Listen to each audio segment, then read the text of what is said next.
topic to our audience today, and we will go ahead and get going. Again, my name is Jill Bender. I am with Safety Chain Software. I have the distinct pleasure of introducing our speaker today, Melanie Neumann. She is the founder and a global food safety attorney of Neumann Risk Services, food law and food safety consulting firm that helps companies manage risk where law, food safety science, and the brand intersect.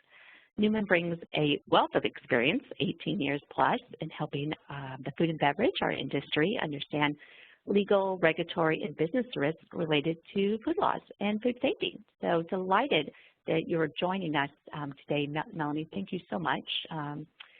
With that, I do want to make mention that this is an interesting session, today's session, How to Lower Your Risk by Lowering Your Company's EQ. It's an extension of a session that Melanie presented, I would like to mention, at the SQFI conference last fall. It was a very engaging topic with a very large audience that was asking quite a few questions, and I'm delighted to bring this session online because there was just a lot of data and information that I thought was well received, and more importantly, when we look at risk management strategies, you know, ongoing management of that this topic was very relevant to that. So again, thank you, Melanie, for joining us today. Just a couple things as we get going here. Today's agenda, we will be, Melanie will be covering a couple topics, talking a bit about what is an organization's EQ, exposure quotient, determining your exposure quotient within your organization and how that fits into your overall risk management strategy. I will then also take the opportunity just to spend a few minutes in talking about how technology, food safety and quality assurance technologies, to be specific, are helping companies from a day-to-day standpoint better manage program execution and reduce that risk. And then certainly my favorite part of any webinar is the question and answers and that dialogue and sharing with the audience. So with that, let me make sure, Melanie, that you have the ball here as far as within WebEx. And again, my name is Jill Bender with Safety Chain, and we'll go ahead and pass it over to you, Melanie. Welcome. Well, thanks, Jill. Thanks to Safety Chain and to Food Safety Tech for sponsoring this webinar and for having me. And thanks everyone on the line and on the e-waves who joined us as well. And Jill, I think you really summarized this well, that really today's discussion is talking about risk management, broadly speaking. I think we often, in the era of FSMA, get so focused on FSMA and these 7 rules that we're tasked with implementing that sometimes we lose sight. I don't know if the phrase is the forest for the trees or the trees for the forest, but I think this topic really is to help us take a step back, to really take a look at focusing on how to assess a company's risk and how to lower our exposure to a variety of different types of food safety or crisis management related risks that we face as a food industry, and sometimes, frankly, we overlook or we take for granted that we need to have in place, and we don't realize that we don't until sometimes it's too late. Because sometimes we're in a recall, we're scrambling for information, and it doesn't come to light until that moment when we're in a crisis and we have to sit down to Dr. Google and figure out who's the toxicologist who can help us because we don't have that expert engaged beforehand, or who's that third-party call center who can help us because we don't have that expert engaged beforehand. And it's that kind of type of risk and risk exposure that weaves into that type of enterprise risk management philosophy, and a lot more of those types of risks that I just want to ask everyone to almost take an opportunity to stop and pause and think about, because sometimes we get so focused on, I got to build my food safety plan, or now maybe it's, you know, foreign supplier verification or subpart G of building our supply chain programs, that we put some food safety blinders on to the best of our intentions because we have a regulatory driver that says we have to have something in place by X date certain, right? but there's a lot of other exposures and risks that we are responsible for managing as food safety professionals every day, every time we walk into our facilities, our plants, our corporate offices.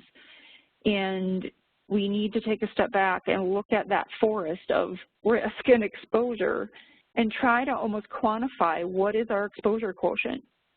And that's what we're trying to do here, and that's the type of almost quantification we're trying to do and we're trying to talk about here today. So hopefully that gives everyone here on the call a sense or a flavor of the mission here. So if I can get the slides to advance, we'll be in good order. Ta-da! All right. Not to say that I'm the most techno-savvy presenter, but so we're really going to talk about, how do we lower that risk, and how do we do that by lowering our EQ? So yeah, it's a spin, it's a pun on the emotional quotient, the EQ. So if you have that intelligent quotient, the more intelligent we are to our risks, the more we can lower that risk exposure in that exposure quotient. So that's really the nexus to the EQ. So if we just start with some level setting, the exposure quotient, frankly, is a risk assessment. And we hear about risk assessments, we use risk assessments, we see risk assessments all the time, right? They're widely used. It's a widely used term. And you've probably all seen numerous risk assessment tools and methods, and they take various shapes and forms. Some spit out pretty risk matrices, they have colors, they have numbers, they have scales, and that's fabulous, and that they're all very, very helpful. What they all have in common, though, is that they display characteristics of either qualitative or quantitative in nature. Sometimes they have characteristics of both. So what does that really mean? That means qualitative is, basically you'll get an outcome that says either low risk, medium risk, or high risk. You don't really get numbers. You don't get anything that's measurable, quantifiable, objective. That's the definition of quantitative. So quantitative, for example, is 0 recalls in a 5-year period. You're trying to use numbers or metrics or something objective and verifiable to help you measure risk. And a lot of risk assessments will give you a combo, give you a little bit of both, best of both worlds. So on its biggest macro level scale, the EQ tool, or an exposure quotient risk assessment tool, it's trying to help you identify and diagnose where the heck are my risks? What are the type of risks that I'm supposed to be managing? And trying to put a little bit of numerical scale to it to just give you a rank order of, geez, I'm popping pretty high in this category. Why? So that it gives you some sense of prioritization. I really need to work on this category and drive it down, so that you have some sense of accomplishment, if for no other reason, going forward. And it also helps you allocate your resources. So when we build any kind of risk assessment tool, no matter what kind of risk assessment tool you are evaluating, you are considering using, let's say it's for supply chain management. A lot of companies are taking a look at risk assessment tools to help them evaluate the initial risk of a supplier before they onboard them, and then an ongoing management profile going forward. So if you use a risk assessment tool, you want to make sure that it's going to be used within an entire risk spectrum. So what do I mean by that? Well, as you can probably see from the other pieces of this pie here, we want to make sure that whatever tool you pick to assess risk, or whatever tool you create yourself, which is absolutely fine too, that you use to assess risk, isn't the end of the road. It's not the end of your journey. Many risk assessment tools or processes provide, again, those great matrices or quadrants with colors and rank orders, and it tells you where your risk is. And that's what they're meant to do. It's exactly what they're meant to do. But if you stop there, it's like quitting a race before the finish line. And again, for those of you who know me, you know I race. I do a lot of different marathons and triathlons, so forgive me if I use those kinds of analogies and puns, but unless you're dying out there, you don't stop before the finish line. You're not done yet. these tell you where your risk is, but I call that the so what, now what? Now what are you going to do? You've got to move to that next piece of the pie. What's the risk management strategy? That's the hard part. And maybe it's not hard, but that's the part that some companies miss. You have to develop that risk management strategy to ask those, let's say where you're still using the supplier approval and ongoing management as a scenario here. What are you going to ask those high-risk suppliers to do differently than the medium risk and the low risk? How are you going to then communicate those risks and your expectations and requirements around those risks? So that's the risk communication piece of the pie. How are you going to communicate those risks? We often lose sight of that risk communication piece of the spectrum as well. So this whole risk communication, or this whole risk process is a spectrum. We can't just leave it at the risk assessment, get the risk output, know who is our high risk, medium risk, low risk, and then walk away until the next year until we put them through the risk assessment tool again. And that's where the biggest gap is that I see when I work with clients who say, hey, can you help work with me on my supply chain risk programs? Absolutely. And that's the biggest gap, is all you have is risk assessment. You don't have risk management and you don't have risk communication, or if you do have them, they're pretty weak because the risk management piece might be at best, you know, maybe a quarterly verification, incoming receipt testing. There isn't supplier dashboards. There isn't a lot of supplier metrics to hold them accountable to ensure that they're really doing what they say they're going to be doing. And then how are you really giving them that feedback? And that's where, like, supplier dashboards, sitting down with quarterly meetings, at least with your most significant suppliers, really come in handy. So I'm just trying to give you some examples of how this wheel or the spectrum really works. And then within risk communication, for example, how are you going to communicate your expectations and requirements? Is it in a contract? Is it in purchase order terms and conditions? Is it in a supplier expectations manual? Is it just in a bill of lading, or a combination of all of them? So just this one slide hopefully shows you that there's a lot to do with managing your exposure in the risk arena than sometimes we invest time and strategy in.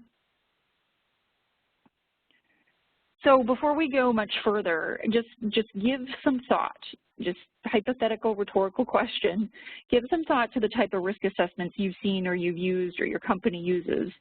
Do you think qualitative or quantitative risk assessments are more effective? So if you had to pick one of those choices, just, you know, jot it down or make a mental note of it. Do you like qualitative, quantitative, one that combines both, or just frankly, Melanie, I haven't had enough coffee today, I don't want to play? And there's no really right or wrong answer, but a lot of industry is moving towards either a combination of both or trying to quantify risk. So let's talk about some of the benefits of using a risk assessment approach to assessing your company's exposure quotient or your EQ. So first of all, frankly, hats off to those of you who've joined, who've listened, because what did you do?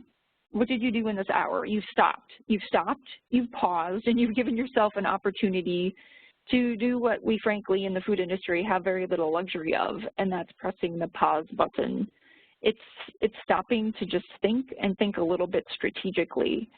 And I don't say that lightly. I know the pressure of time, and we don't have a lot of it. But sometimes we do have to just press that pause button and ask ourselves, what are my company's risks? You know, what have we been so focused on that we may have to take the blinders off, because we put blinders on right now to focus on certain risks that we've had to. So for example, you know, again, so many companies, if we've been focused on building food safety plans, if we've been large companies by definition for FDA purposes, that we've had to get those in place by September of 2016, that sometimes we just lost sight of some of the other risks around us. You know, like, so for example, you know, am I really equipped to handle a high-profile recall that's going to really kick out and prompt high call volumes? Or, frankly, is it just going to crash my telephone lines and my website? I was with a client earlier in the week. We were discussing a postmortem of a couple recalls. And frankly, that was one of the things that happened, is they really didn't understand the significance of when that many calls come in at one time, do they have literally the IT bandwidth to withstand that? It's those kinds of considerations that this exposure and this kind of EQ tool helps prompt you to think about. If you haven't considered those kinds of things, then it's, consider engaging a third-party contact center that can engage, that you can engage as an expert resource just in case. Let's everyone knock on wood that kind of a big significant event doesn't happen. But we want to be ready ahead of time. And it's that kind of risk management strategy that's aligned and intertwined with an enterprise risk management approach that we want to be prepared for.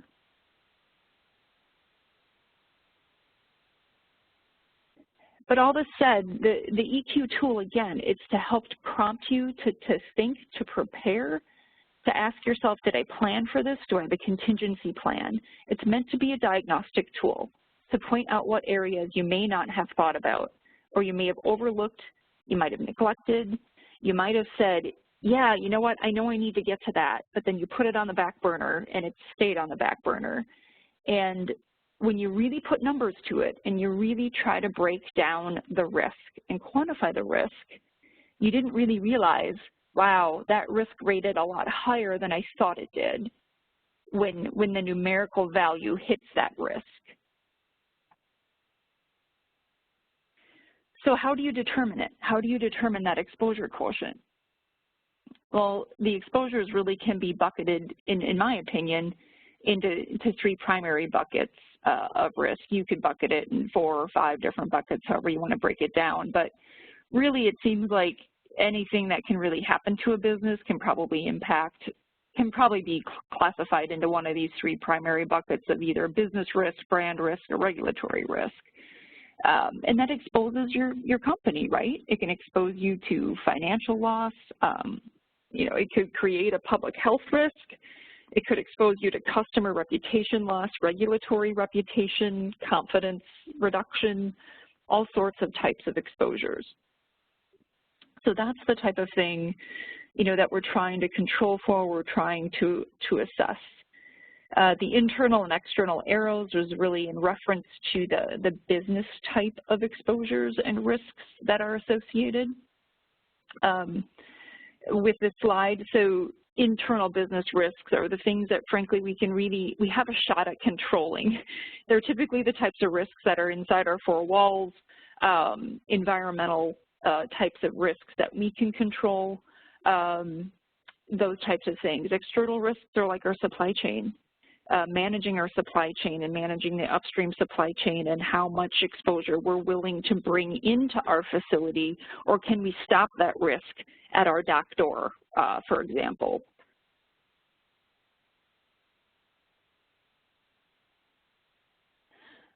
So what are some of the exposures that you should be considering?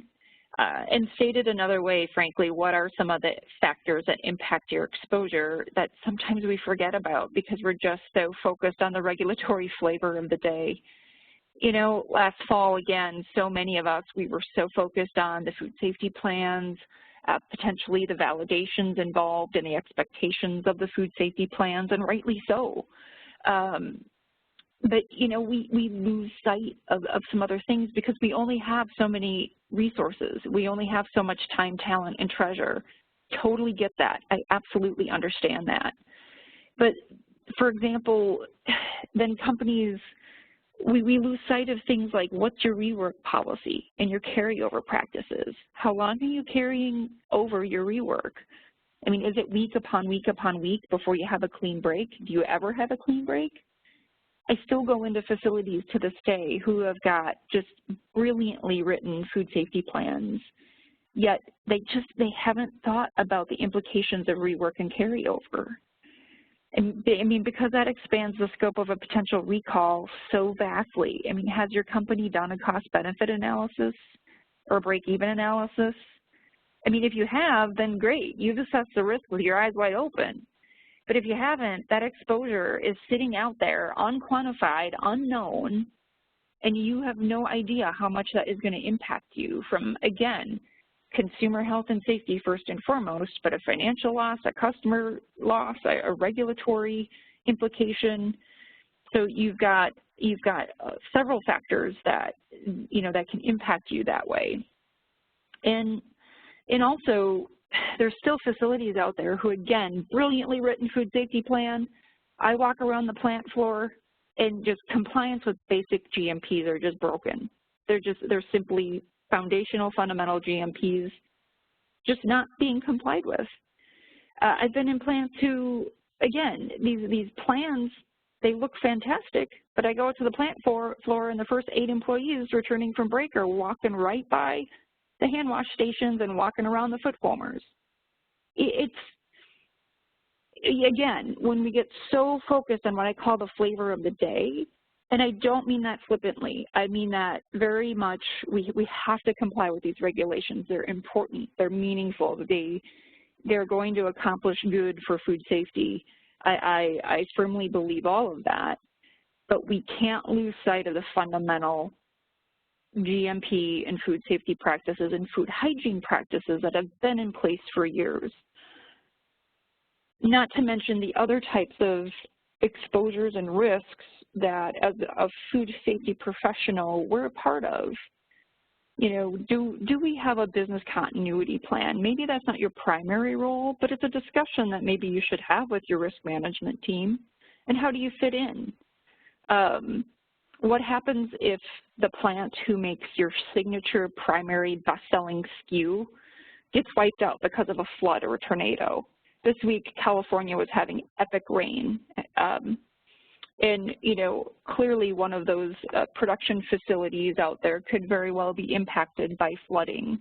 If you don't have a contingency plan for where you're going to push production of your primary best-selling products, you could short customers. That customer could go buy from your competitors. You lose slotting fees at retailers. There's a whole host of fallout with respect to business continuity that impacts production facilities that we don't think about when we don't press the pause button.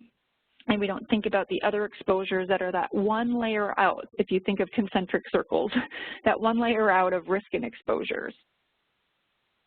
So those are the types of risks and exposures that we want to start thinking about when we think proactively, strategically, outside of all of the per se regulatory drivers.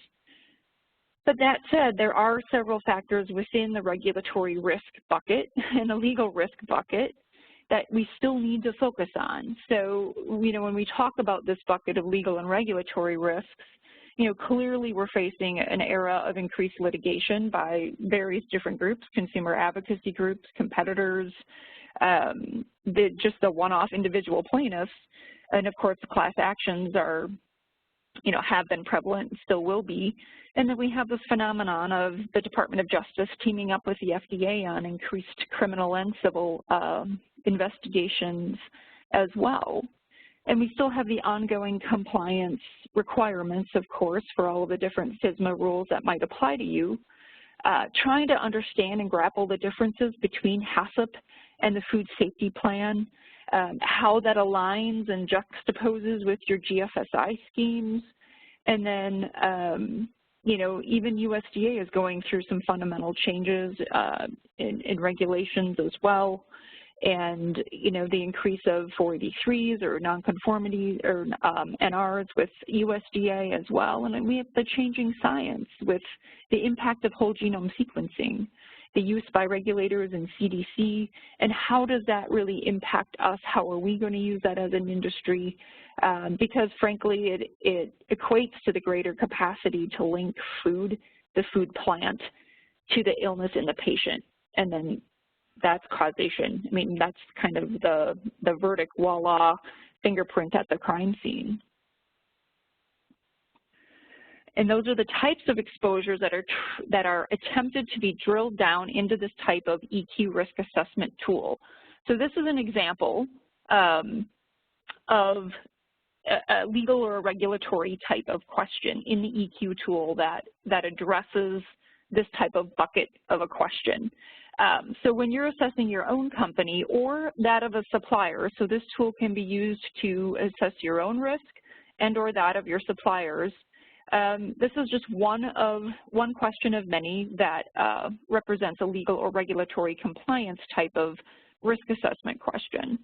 And in this one, it happens to be around whether there's any reporting requirements to regulatory agencies and or that of your relevant GFSI scheme owner. Is someone assigned with responsibility and the responsibility to watch for emerging regulation that impacts the company? So you might ask, why is this even important? If you or your supplier isn't staying a step ahead of regulations, then there's some level of risk. You know, you're the judge of how much. But for example, if you're the manufacturer and you make a label claim and you depend upon your supplier to substantiate your information to make that label claim, then this may very well be relevant to you. That supplier needs to stay abreast of that relevant information and regulation to be able to, so that you can flow through whatever they're stating on your packaging. So it depends on how much you're relying on your supplier to give you accurate information, how much of your own substantiation work you're doing. And long story short, if this question really isn't relevant to you, then you get to customize this tool for whatever question that is relevant to you within the legal and regulatory risk bucket. So hopefully that makes sense. But ultimately, what we're trying to do here is have a bucket, ask a question, and then you have 3 answers, and each answer represents either a high risk, a medium risk, or a low risk, and you can give it a weighting. So the high risk answer is weighted a 10, a medium risk answer is weighted a 5, a low risk answer is weighted a 1, and then you get a risk score for that question. Again, if you were to utilize the tool and you didn't like the weighting, you can change the weighting. If you only wanted 2 answers instead of 3 and you just wanted a high risk and a low risk, you could do that as well, because as we know under the preventive controls rules, you really only need 2 buckets for supplier risk assessment, for example, if you were using it for a supplier risk assessment purpose. But if you're looking at it more holistically for an enterprise risk assessment, you may want to retain the 3 levels, those types of things. So as we know, there's other types of business risks as well that can expose your business to risk. Supply chain, obviously, we've been talking about that just as an example. But there's also, you know, again, training. There's a lot of exposure around training. Training is required by regulation for the first time in history. So there's a lot of documentation and record keeping required around training. There's a lot of financial risks involved with respect to these new regulations and just managing a food company, right, and in a food safety department. So again, just some more examples about the business types of risk that you can formulate a question, ask questions of, and assess risk around. This is another example within the exposure quotient assessment, again, around sanitation and GMPs.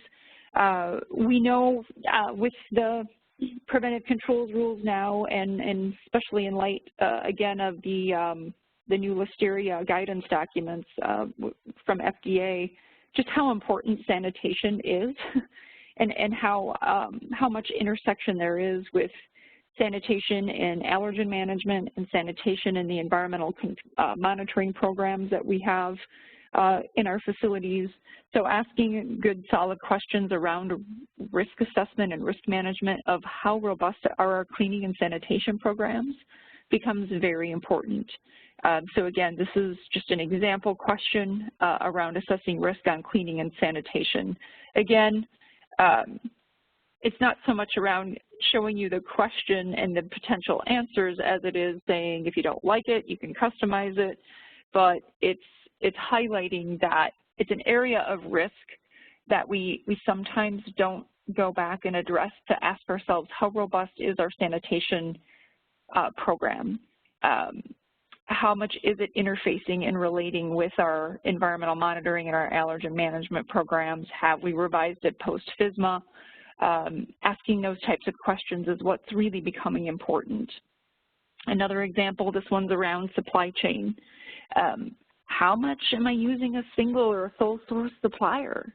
If I have a lot of them in my network, you know, logic would dictate that I'm going to probably be in a more high risk or a vulnerable situation, because if one of them goes down, if they were subject to a flood in California this week, I'm probably going to be vulnerable, right?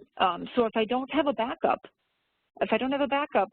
vetted and pre-approved, I'm probably going to be in a world of hurt. However, if I do have a single source supplier, but I have an alternate already through the approval process, I have them pre-vetted so I can kind of light switch them on, light switch off, light switch on, I'm in a better position. I'm probably only in that medium risk zone. Whereas, you know, I've got multiple suppliers of the same ingredient, raw materials, I don't have any single source suppliers, I probably am in a lower risk zone with respect to that particular supply chain risk node. Another example is around food safety culture. I think we all know the importance of a positive food safety culture. I think we all know a negative one when we see it. I think a lot of us have heard that FDA is going to be looking for evidence of a positive food safety culture. They are actually building metrics to evaluate and measure us on food safety culture. So if we're not building metrics to measure ourselves on a positive food safety culture, we're going to be behind. So we have to figure out some way to do that. Our GFSI schemes do a great job of helping us, you know, giving us some guidance and some roadmap with respect to that, like management awareness, management commitment.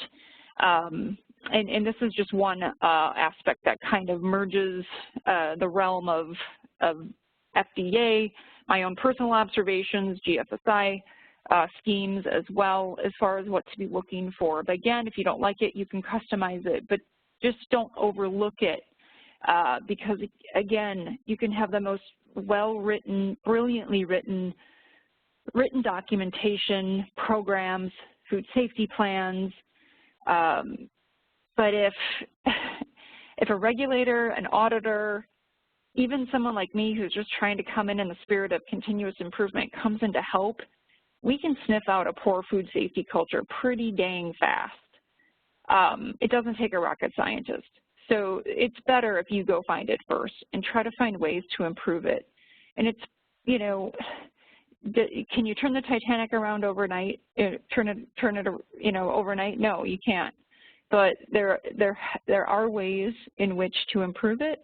But you've got to start listening to your employees, and it really is ownership of the process equals ownership of the outcome. And there's people out there, there's programs out there who are much more expert at it than I am, but start looking for it and seeing if that's a risk in your environment or not, versus overlooking it as an issue.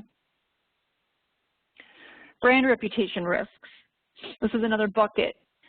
Again, a bucket that sometimes does get overlooked until we're in the throes of an actual incident or threatened incident. We might have tripped a trigger. I think we might have to recall a product, or boy, this is pretty clear we tripped a trigger and we are in a recall.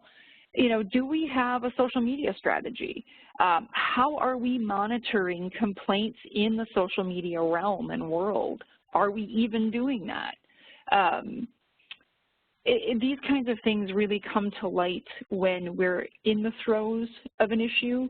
So the best thing is identify that ahead of time and see what kind of strategies we need to put in place. Because if we don't, we do have a risk of, again, losing customer and consumer loyalty and trust, and having some significant brand damage. And sometimes recalls go so south in the social media realm and world alone and go so viral so quickly that we have to kill a brand simply because of the way it was held and handled in social media alone, even though it was properly executed in every other venue. So an example in the risk assessment question of the EQ tool of social media is, do you even have a policy? If you don't, probably high risk, right? On the other end of the spectrum is you have a social media policy relating to food safety, key phrase, and it monitors food safety complaints and incidents, and it's tested in a simulated environment and appears to be effective. So you're scanning and looking for people complaining about your product in social media platforms. The middle zone, you've got a social media policy, but you're not monitoring for complaints and mentionings of your product and, you know, I got sick from eating this product. There are actually platforms and service providers who can crawl and span for these types of comments and commentary in the different social media platforms. So kind of the best in class would be to do so. So the results, you get that outcome, you get the output from the risk manager, from the risk assessment, from the EQ tool, whichever risk assessment that you're using, and what do you do with it? And what do some companies do with it? It doesn't matter which risk assessment tool we're trying to talk about. Some companies, frankly, sometimes, you know, we understand where our risks are, but we still rob Peter to pay Paul. And what do I mean with this? What do I mean by this? A little joke maybe, but, you know, a system that robs Peter to pay Paul will always have Paul's support. So we all know the type of food company, and maybe we've worked at some in our past where we know what the gold standard is. We know ideally what we would like to do, but maybe marketing gets all the budget. Or we know that that new product development program, the ideal version would bring food safety to the table much, much earlier than it does. If we use stage gate, we would be at the first stage in the first gate and not the last one, so we wouldn't be looked at as the 11th hour killjoy when we have to say no to something because it presents a food safety risk. And if we would have only been brought to the table sooner, we might have had a chance to do something about it or find a way to yes. So that's really where this pun is going, and again, not to be flippant, not to be of poor taste, but it really goes towards that food safety culture and really trying to go towards getting food safety to have a seat at the table and hopefully at the executive table to really understand that food safety needs a budget. It needs a bigger budget than it historically has. It needs to be integrated into enterprise risk management and integrated into the corporate philosophy and thinking of risk management. So again, one more joke, had to throw it in there, but when you always talk about robbing Peter to pay Paul, you never mention Mary. And the reason I like this is just because if we know about the Peanut Corporation of America, we happen to know the QA manager's name was Mary, and she's in jail. If we don't do the right thing, despite how much budget we have and despite how much positional authority we think we have, bad things can happen. So this little joke isn't a joke. It's meant to actually be a wake-up call to us to say that we are responsible for understanding what our risks are. We are responsible for, if we see something, do something, you know, say something, because no matter if you think your job's on the line, because unfortunately sometimes even if the stakes are that high, the stakes are even higher if you don't say something or do something. And so we get so busy, and sometimes it's so easy to say, I don't have time, I don't have time, I don't have time to stop and pause and think about all these other risks around me. My plea to you is you have to make the time. And or build a team and go to the powers that be in your organization and say, if we don't, the stakes are too high and the hurdle is too great. So the results diagnose areas of risk or potential risk. This really is meant to help companies invest your time and your talent and your treasure. It's a resource allocation tool. It's to help you invest your capital. It's help you invest your people. So that you're not going out chasing after the low risk. Just like the theory of supply chain management, right? Once you figure out who your low-risk suppliers are of low-risk and inherently low-risk products, you're probably not going to go chase after them on second-party or internal audits, right? Not as much as you are going to at least your high-risk suppliers. Same theory, same concept. It's a tool to help you. And how it fits into the risk assessment and risk management process is the EQ tool helps you assess your risk, and it helps you find ways to close the gap. And what it does is it helps drive a risk management process and strategy. It helps you start to identify what the so what, now what. What do I need to do to manage the risk long term? It's not the totality of your risk management solution, but it helps you start to identify the needs around risk management, and then ultimately the needs around your risk communication. So with my parting message to you is really first and last as a bookend, focus on your food safety culture. Food safety first before procurement or purchasing on price. That will help you improve your EQ and decrease your risk overall. And really just try to understand where your risk is, and either using this tool or some other tool, or just bringing your team into a room and strategizing about where your risks are. I don't care how you do it, just do it. But keep your eye out too on emerging risks. What's that next one around the corner? What's that one that's going to slap us sideways? We've got to keep our eyes on those as well. And just realize and recognize that there is a return on investment to food safety, and using metrics. Like knowing what your risk is and quantifying risk of your suppliers, for example, and using it to help invest in your programs. And just realize more than anything that finish line is very elusive. It's constantly going to be moving. You're never done. If you envision a finish line tape, it is going to move on you, so just keep running in the spirit of continuous improvement. Compliance should always be your floor. It's a minimum standard, and really try to build beyond that, because that will help protect your brand, your company, your reputation. And then really, again, food safety is going to be a journey, not a destination. So with that, I'll give that back to Jill. Thanks, everyone.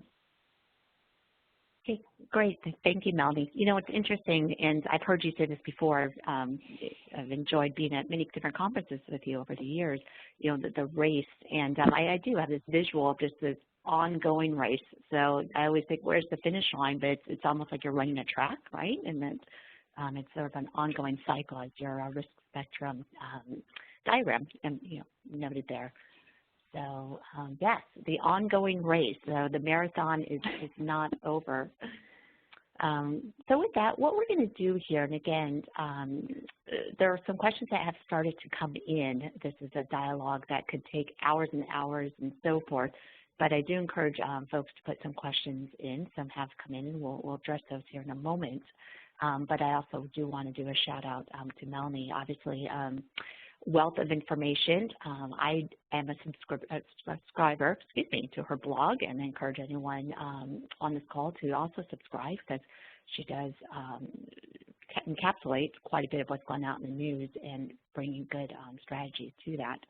So NeumannRiskServices.com to sign up for that, and we'll also include that in the follow-up email to today's session with the session recording. So as questions get queued up, and we do have a few again that we're going to address, I did just want to take just a few minutes to sort of talk about how food safety and quality operational technologies are being leveraged to help reduce risk. Again, looking back at what Melanie was talking about from the strategy, the risk spectrum strategy, of how it's a continuous cycle, and more important part of that is the accountability. But you can't really have accountability unless you have visibility into what is happening every day within your operations and food safety and quality management. And then from there, once you have the visibility, then you're empowered to actually have the opportunities for the feedback that Melanie was talking to, and the opportunities for continuous improvement, or identifying where there might be gaps within your current systems and making those adjustments. So when you think about it, typically, and we talk to many of our customers at Safety Chain Software, you have food safety quality management automation, really it comes down to, from a critical standpoint of managing your everyday operations, 4 key areas. I think taking note, Melanie, what you just said about ensuring program execution is key, and compliance every day, but your mention of compliance being that minimum standard, yes, as far as from a program management standpoint, compliance is necessary, but again, what are you compiling? Lots of data is being collected every day. It's more, what are you doing with that data to continue to improve your operations? And that goes hand in hand with being able to catch issues earlier before they become larger problems. Having easy access to those records for tracking trends and improvement, but also for inquiries. We talk to a lot of our customers who are, called by customers or visited by the FDA or whatever for, the pop-up audits that might happen, and having access to records to show what they're doing. So when we look at this, why is it hard then to continuously improve the operations? And when you think about this, and this is not, it's stating the obvious here, obviously the food safety and quality assurance job is complex. I'm absolutely amazed when I go visit customers, prospects, go to all these many conferences and so forth. The weight of the shoulders, if you will, of the department, and really how it really drives the company as far as protecting the brand. So you think about how complex your job is and everything that has to be achieved every single day, and that's just not getting easier when you add in all the regulatory compliance requirements and compliance components and the supply chain complexities.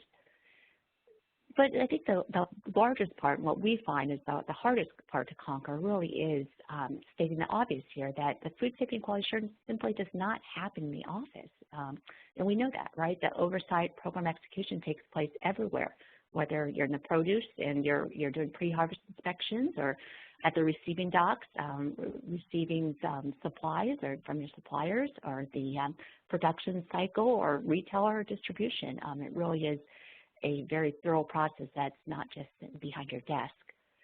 But when you think about it, and this is what's most often the case when we start working with customers, is the typical tools to manage the operations simply can't keep up with the complexities that you're facing every single day, whether it's spreadsheets or just paper forms. We have literally, I've seen, I want to say truckloads, but certainly pallets of paper that people have collected, and I've talked to other people. I probably see the people nodding and saying, yep, we have that.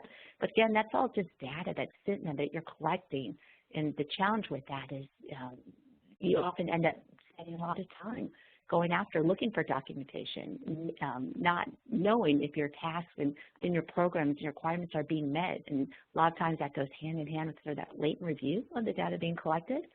And then certainly, I'm sure we could all relate to incomplete records and the time it nearly takes to respond to inquiries, as well as just the challenge of identifying problem areas. What's the root cause? So one of my colleagues, Dan, who's been in the industry for 25 plus years, often mentions, data-rich information poor. So again, data is everywhere. It's just how are you using it?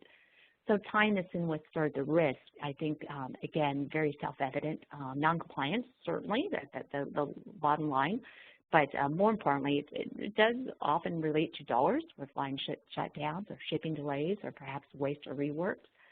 You add that to customer complaints or failed audits, but ultimately recalls are the highest risk into your brand. And I know Melanie talked about that.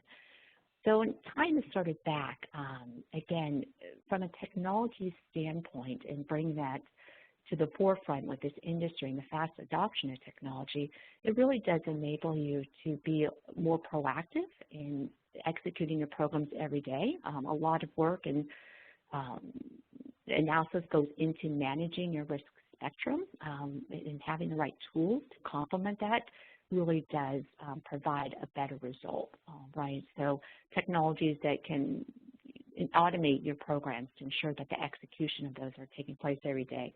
That real-time data analysis. So if something is astray, whether it's on your line in the field or whatever the case, getting instant notice about that so it can make it a CAPA versus a rework or a recall later down the line. Again, the centralized records, so you can actually do something with that data. And we talked about, again, the continuous cycle, and then be able to identify and track those trends to improve that performance.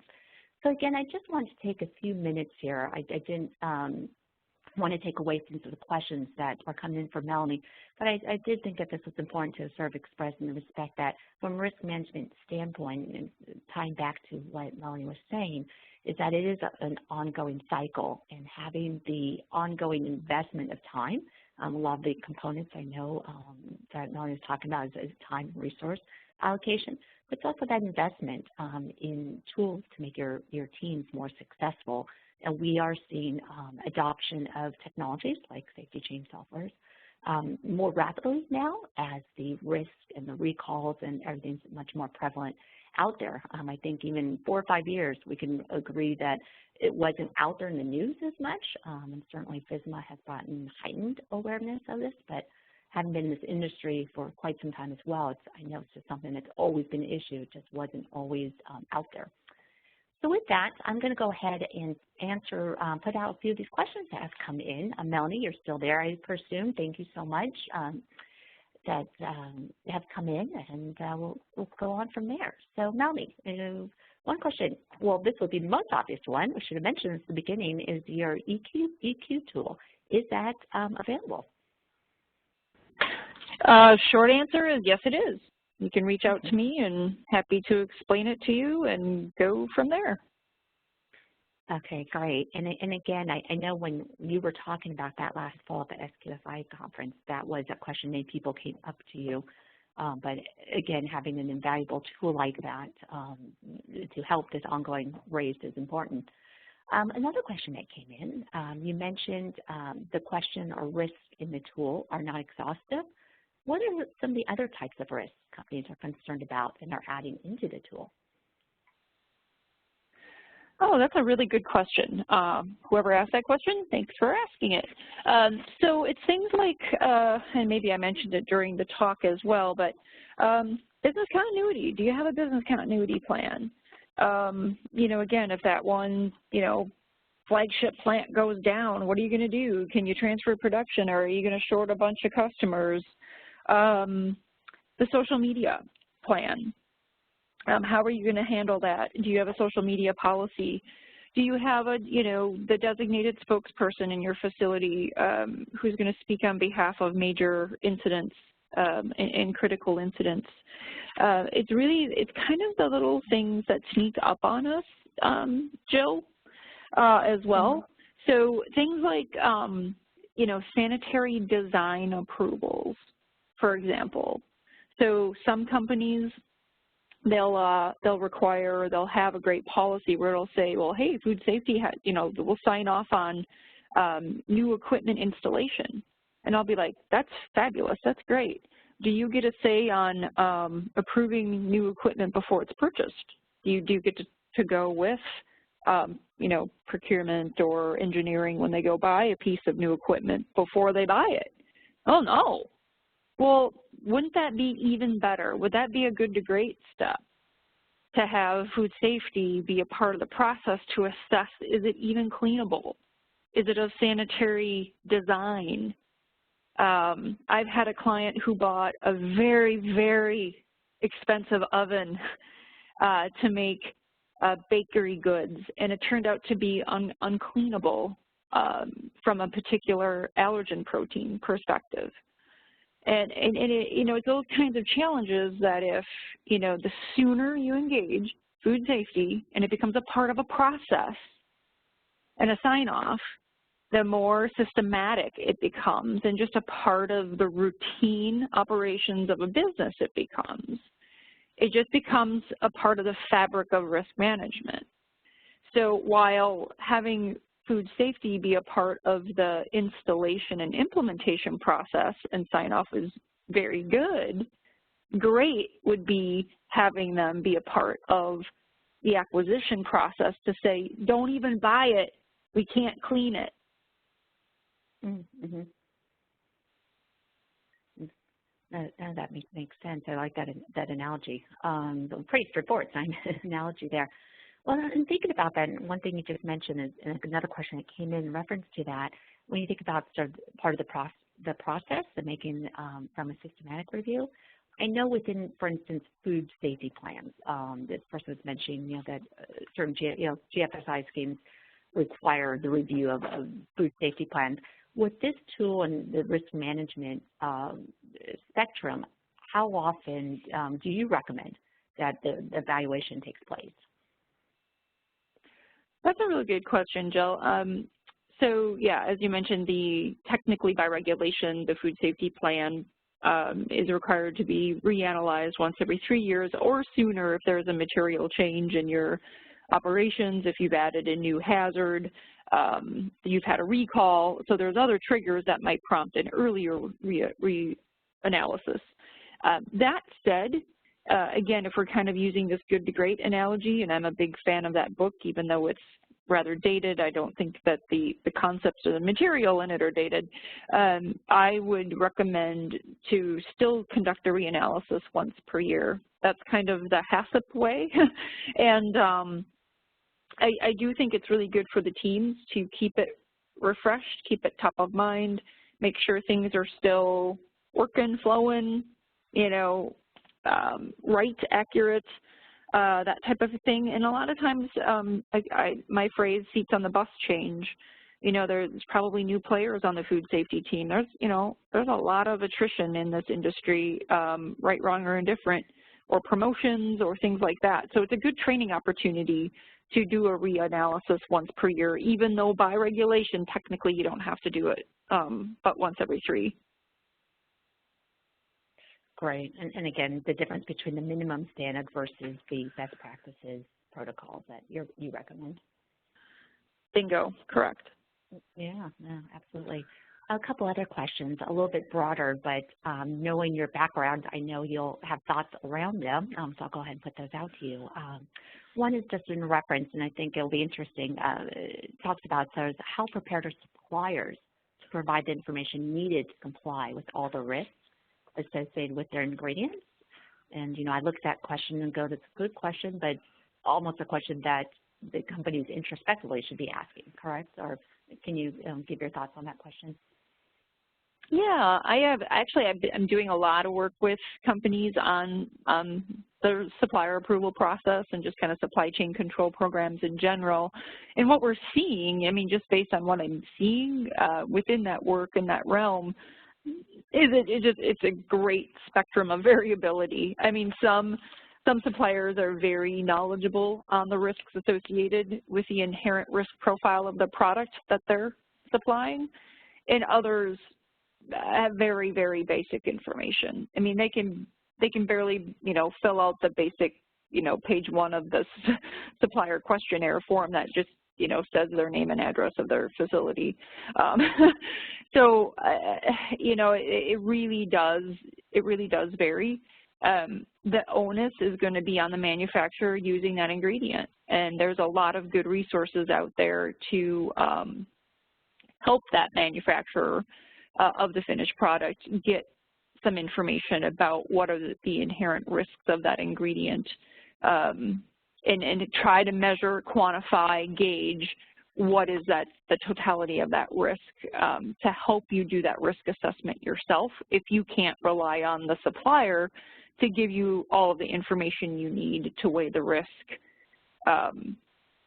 You might have to go to some other, third-party literature, FDA databases, recall information, import alerts, things like that to fill in the blanks for them, unfortunately. But that's how you would do it in order to round out the information that your supplier might not be able to give you. Right, and then putting new standards in place, I would presume, correct? Mm-hmm. Yeah. Well, let me go ahead, and we are at the top of the hour. I've gotten a few chats saying that people do have to go. I'm delighted by this audience. I think we forgot to mention at the beginning that for privacy purposes, people could only see those panels, but wow, it was a really great audience today. Thank you.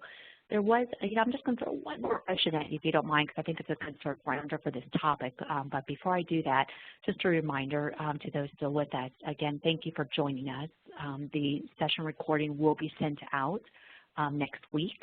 Lots of upcoming live events. I know I'll be seeing Melanie at the GFSI conference in Houston next week. There's also Beef Industry Safety Summit. Safety Chain will be at seafood processing. And I encourage, we'll put these links out there as well, but to sign up for Melanie's blog and visit her site. And then for those interested in food safety and quality management solutions, safetychain.com. So with that, I'm going to throw one last question. I know this will be a keeper for you, Melanie, because we talk about quite a bit. But again, I'll throw this at you. So you've mentioned some companies with challenging food safety culture. So is that food safety culture topic? In your experience, what is the most effective way to drive the culture change? Wow. I'll try to be succinct. First of all, listen. Less talk, more listen. More hearing from your employees. And secondly, sometimes you have to, you really get what you incent, not what you So sometimes you have to institute some sort of incentive programs. I have some, I've heard of some great stories called like safety bucks, where if employees will drop in a bucket or a box a good food safety observation or a good food safety recommendation or suggestion, they may get a $10 gift card to Subway or a $15 Visa gift card. Does it sound like we're bribing our employees to do good food safety sometimes? To some maybe, but to others it starts to drive this exponential wheel of good behavior and of critical mass. And if that's what it takes, that's what it takes. Because you know what, I'll delve out $200 worth of Subway gift cards to get a company back on track if that's what it takes. So those are some things to consider, but listen, really, really listen to what your employees have to say and consider some of these little incentive programs, because a little bit goes a long way. No, absolutely. And I know you've also talked too as far as from the corner office, the showing and driving communications from there down is also an important part of that, and showing that that's being driven from not just the operations side, right? Absolutely, and that's who needs to drive those types of incentive programs and announce them and back them and hand out the gift cards. Yeah, well, and we'll just say from Safety Chain standpoint, hand out those tablets instead of paper-based forms to show that they're serious about making investments, right, in their risk management and their food safety culture. That's great. Thank you so much, Melanie. Again, I know you traveled quite a bit this week, as you always do, and I appreciate you taking time out of your busy schedule to bring this topic to everyone. And as I suspected, lots of good feedback here, a few questions we didn't get to, so we'll try to take those offline. And again, if you have any further questions, there is a quick form at the end of this session that you could fill out if you'd like some more information. So with that, again, pleasure as always, Melanie. Look forward to seeing you next week. And for anyone else that's online with us, please do say hello if you're at the GFSI conference. And we'll look forward to more topics and more dialogue in the near future. Thank you so much.